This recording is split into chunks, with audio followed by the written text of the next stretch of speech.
Happy birthday బంగారం. ఆశీర్వదించండి తాతయ్య. నిండు నూరేళ్లు ఆయురారోగ్య ఐశ్వర్యాలతో వర్ధి. నిన్ననే తన పేరు మీద S2S ఇన్ఫ్రాకాన్ లో ప్లాట్ తీసుకున్నాం. S2S Infracon.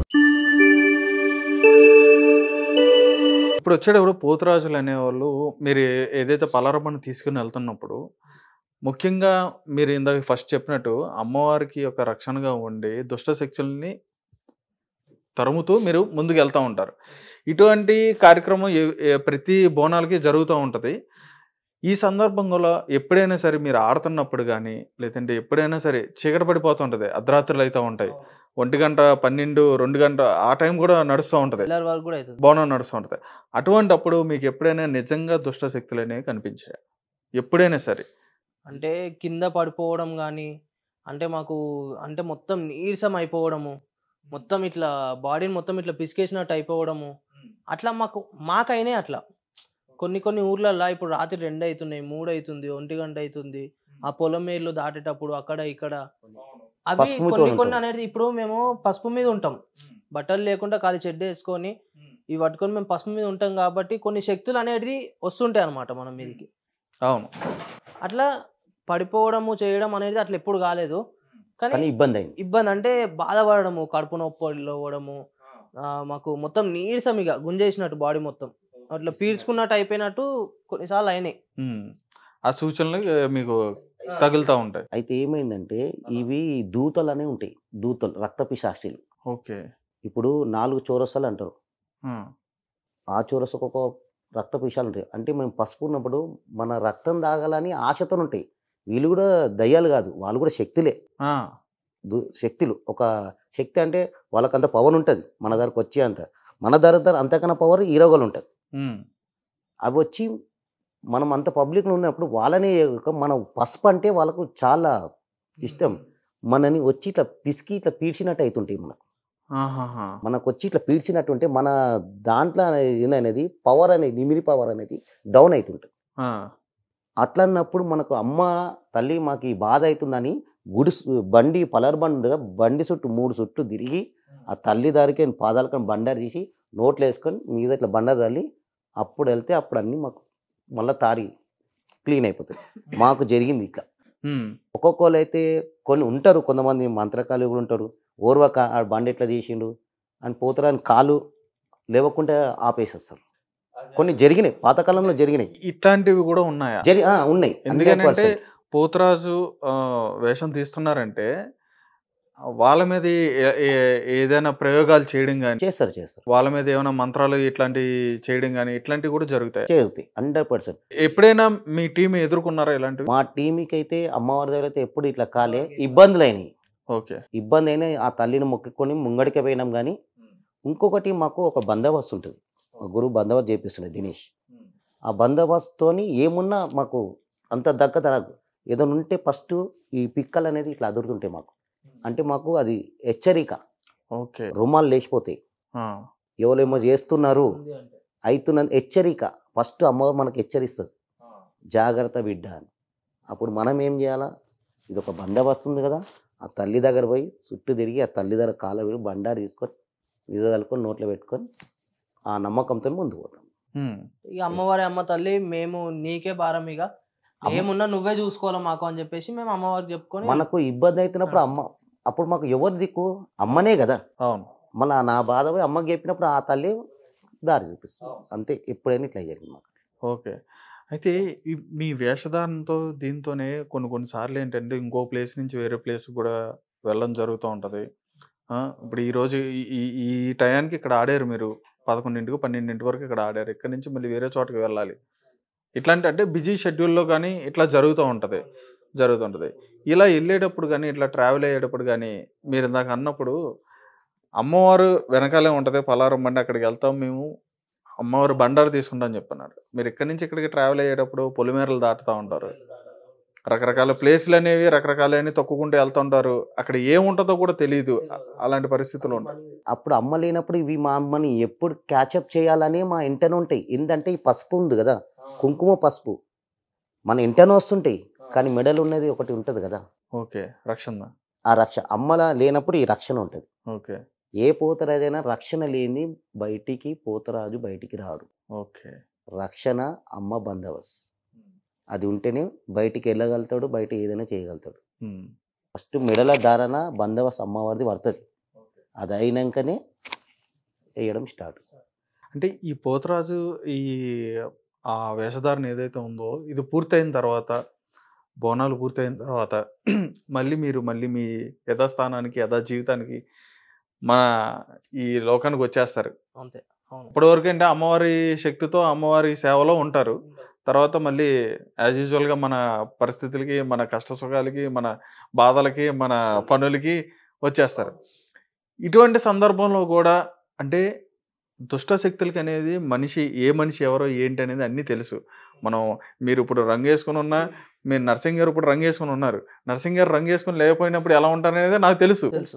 ఎందుకంటే నేను చూశాను కాబట్టి నాకు తెలుసు. అలా దుష్ట శక్తులకు కూడా తెలుస్తుంది. తెలుసు. ఆ రకంగా కూడా పలానా ఇది అని చెప్పన్నట్టుగా ఉంటది. ఉంటుంది. దుష్ట శక్తి మనస్తత్వం ఉన్న మనుషులు కూడా చాలా మంది ఉంటారు. అలాంటప్పుడు మీ నార్మల్ జీవితంలో ఎప్పుడైనా మీకు కష్టాలు ఎదురైనాయా? నార్మల్ జీవితంలో కష్టాలు అనేది ఈ విధంగా రాలేదు. మనీ ప్రాబ్లంలా, బీమారీలా ఆ ప్రాబ్లం వచ్చింది. ఓకే. కష్టజీవనం. ఒక పోతురాజు మనం ఎప్పుడు ఈ బందోబస్తు మనం ఒక సంవత్సరం దాకా వేసుకుంటాం. ఓకే. ఎక్కడైనా పోయినప్పుడు బయట అక్కడ పోతారు కదా, అక్కడ అన్నీ తీసేసి పోతాం. ఇది ఎప్పుడు మన దగ్గర ఉంటుంది బందోబస్తు. ఎక్కడ పోయినా బందోబస్తు ఉంటుంది. యాక్చువల్గా ప్రాబ్లం అనేది ఈ కష్టం అనేది ఇంట్లో కొంచెము లొల్లి కావడం, పిల్లలతో ఇది కావడం, బయట ఏమన్నా లొల్లి కావడం, బయట ఏమన్నా కొట్టాడడం అవైనాయి. కానీ ఎప్పుడు కాలేదు, మాకు రాలేదు, మా దగ్గర రాలేదు, మా దగ్గరే కాలేదు. శక్తులు అనేది ఇవనేది మా దగ్గరికి రాలేవు, ఎప్పుడు ఎదుర్కోలేము. ఇంకొకటి మేము కంటిన్యూగా మేము వేస్తూనే ఉంటాం. ఊర్లలో బొడ్రాయి పండగకి, మళ్ళీ దసరాకు దుర్గామాతకి, ఇక్కడ మన గుడి కాడ ఊరేగింపు ఉందనుకో పిలుస్తారు. అక్కడ అట్లా అమ్మవారు ఊరేగింపులలో ఇయర్లో మేము ఒక 3-4 సార్లు వేస్తాం. పండుగ అయిపోయినాక కూడా. ఓకే. పండుగ మొత్తం అయిపోయినా ఇప్పుడు ఉంటుంది బొడ్రాయి పండుగ అంటారు. ఇప్పుడు ఊరు బోనాలు ఉంటాయి. ఇప్పుడు మన దగ్గర ఆషాఢంలో పండుగలు అయిపోయిన తర్వాత ఊర్లలో స్టార్ట్ అవుతాయి కదా. అవునవును. సపరేట్ గా పెట్టుకుంటూ ఉంటారు. అక్కడ స్టార్ట్ అవుతాయి. ఇంకోటి మధ్యలో ఎప్పుడంటే అప్పుడు పెట్టుకుంటుంటారు ఊర్లలో. అప్పుడు అక్కడ టైంలో కూడా మాకు కాల్స్ వస్తాయి, ఇట్నే అక్కడ కూడా వేసి వస్తాం. ఎక్కడెక్కడో పల్లెటూర్లలో కూడా వేసినాం మేము. మా కాళ్ళకి ఇట్లా బుగ్గలు వచ్చినాయి, రక్తాలు గారినాయి. మొత్తం బ్లడ్ సర్క్యులేషన్ అనేది జరగదు, ఎందుకంటే మొత్తం వచ్చిందంతా ఇక్కడ స్టక్ అయిపోతాం. ఇక్కడ కట్టాం కదా, ఇక్కడ ఆగిపోతుంది బ్లడ్. ఇక్కడ బ్లడ్ ఆగిపోతుంది. ఇవన్నీ మొత్తం పెయిన్. ఇవి కట్టి ఇక్కడ ఒక టాటో అయిపోయింది. ఇక్కడ అనేది బ్లాక్ గా ఒక టాటో లాగా అయిపోయింది. ఇప్పటికి అట్నే ఉంటాయి అవి కాలిపోయినట్టు. అట్లా ఇంకోటి మన వేటు, మన విగ్గు వేటు, మన గజ్జల వేటు దాదాపు అంటే మీరు ఇప్పుడు చెప్తున్నారు సందీప్ గారు, మీరు ఇప్పుడు వేసుకున్న ఈ అవతారం ఏదైతే ఉందో ఎంత వెయిట్ ఉంటుంది? అంటే పూర్తిగా వేసుకుంటే ఎంత వెయిట్ ఉంటుంది? ఇవి ఒక గజ్జలు 1 కిలో ఇవి ఉంటాయి. పూసలు ఒక్కొక్క పూలదండ కిలో ఉంటుంది, 2 కిలో ఉంటుంది, 3 కిలో కూడా ఉంటుంది. మాంకలమ్మ గుడిలో మొత్తం దండలు వేస్తే మా మెడ ఇట్లా వంగిపోతుంది, అంత దొడ్డుగా ఉంటాయి. ఆ గుడి ఒక్కటే ఏంటంటే పోతురాజుకి పూలదండ తోటి మంచి అట్రాక్షన్ అని చెప్పేసి కొంచెం మంది దొడ్డుగా తీసుకొని వస్తారు. కొంచెం ఆ దొడ్డు ఎట్లా అంటే ఒక మినిమం 5 kgs, 2-3 kgs, 4 kgs ఉంటుంది. అది వేసుకొని ఇక్కడ మెడలో కూడా కట్లు పడిపోతాయి, కట్లు అయిపోతాయి. ఇదంతా ఆ వెయిట్ మొత్తము ఈ పూలదండ మొత్తం కింద ఉంటుంది. వెయిట్ ఎక్కడ పడుతుంది నీకు? ఇక్కడ వెయిట్ పడుతుంది, తల బరువు అయిపోద్ది. ఇది ఇక్కడ బరువు అయిపోయి ఇంకోటి ఇక్కడ విగ్గు కడతాం. విగ్గు పెట్టినప్పుడు దీనికి పగడి కడతాం. ఆ పాము కట్టినప్పుడు ఇదంతా ఇక్కడ అంతా నొప్పిలేస్తుంది. ఇదంతా ఫస్ట్ మేము స్టార్ట్ అయినప్పుడు ఏమనిపించదు. కొంచెం పోతున్నా మొత్తం నెత్తి నొప్పి అవుతుంటది. ఇంకోటి ఈ లెన్స్ పెట్టడం వల్ల ఈ లెన్స్ నుండి నరాలు మొత్తం గుంజుతాయి, ఇవన్నీ గుంజుతుంటాయి. ఇక్కడ నుండి ఇదంతా గుంజుతుంటది. అట్లా ఎప్పుడు అయిపోతుంది అనుకుంటూ పోతూనే ఉంటాం. ఇక కొంచెం మంది ఎట్లా అంటే మెల్లగా చేస్తుంటారు. ఇప్పుడు ఇక్కడ ఈయన్నే పక్కనే గుడి ఉంది. వీళ్ళు ఏం చేస్తారు, ఊరేగింపు చేస్తారు. ఊరు మొత్తం తిప్పుకొని వచ్చి మళ్ళీ ఈడికే తీసుకొస్తారు.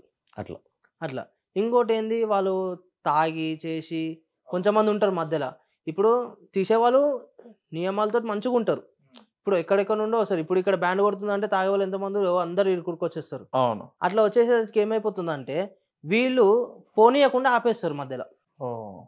ఆడడం ఆడడం ఆడడం ఆడడం ఇక్కడే ఉండండి ఆడండి అని చెప్పని మేమే మీ వెనకాల తిరిగి మమ్మల్ని ఆడిపిస్తుంటారు, వాళ్ళు ఆడుతుంటారు, మమ్మల్ని ఆపు కూడా అక్కడ ఏంటంటే లేట్ అయిపోతుంటది.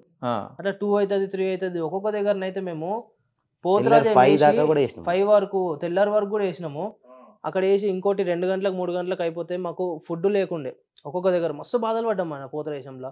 బయట పోయి వేసినప్పుడు ఫుడ్ కొంచెం మంది పైసలు టైంకి ఇవ్వకపోవడము అదొక ఇబ్బంది. ఇంకోటి మాకు అక్కడ ట్రాన్స్పోర్ట్లు లేవు. మేము బస్సులో వచ్చినాం, బస్సులో పోయినాము, ట్రైన్లలో వచ్చినాం. ఆ టైంలో ట్రైన్లు దొరకవు, బస్సులు దొరకవు. రైల్వే స్టేషన్లలో వండుకున్న రోజులు ఉన్నది, బస్ స్టాండ్లలో ఆర్టీసీ బస్ స్టాండ్లలో వండుకున్న రోజులు ఉన్నాయి. వండుకొని ఒకళ్ళు మెల్కుండాలో చూస్తుండాలో, ఒకళ్ళు వండుకోవాలా, అట్లా ఎన్నో ఇబ్బందులు పడ్డాం. ఎంతో మేము ఏషధారణ అయిపోయిన తర్వాత మళ్ళీ వచ్చిన తర్వాత నీళ్ళు కూడా లేవు స్నానం చేసుకోవడానికి మాకు కొన్ని జాగాలలో.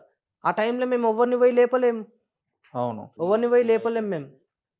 మాకు ఇంకొకటి ఏమైంది, కరీంనగర్లో ఒక దగ్గర వేసినాం, అక్కడ మాకు లాడ్జ్ ఇచ్చిర్రు.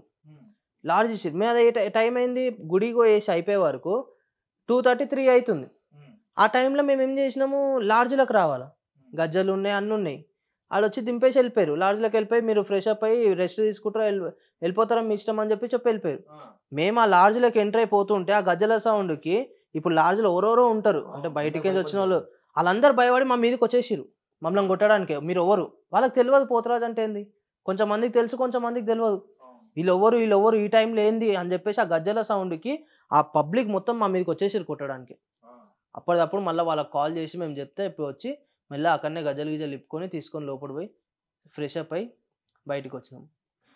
అట్లా ఎన్నో ఇబ్బందులు పడ్డామన్నా. మేము బయట దూరంలలో పోయి లాంగ్ జర్నీలు చేసుకుంటా మేము ట్రాన్స్పోర్ట్లో కానీ మాకు పండుకోవడం కానీ ఇబ్బందులు. మళ్ళీ మాకు ఆ టైం అవుతుంది, ఫుల్ ఆకలి అవుతుంటుంది. మేము అలసిపోయి ఉన్నాం, ఫుల్ ఆకలి అవుతుంటుంది. ఆ టైంలో మాకు ఏం దొరకదు.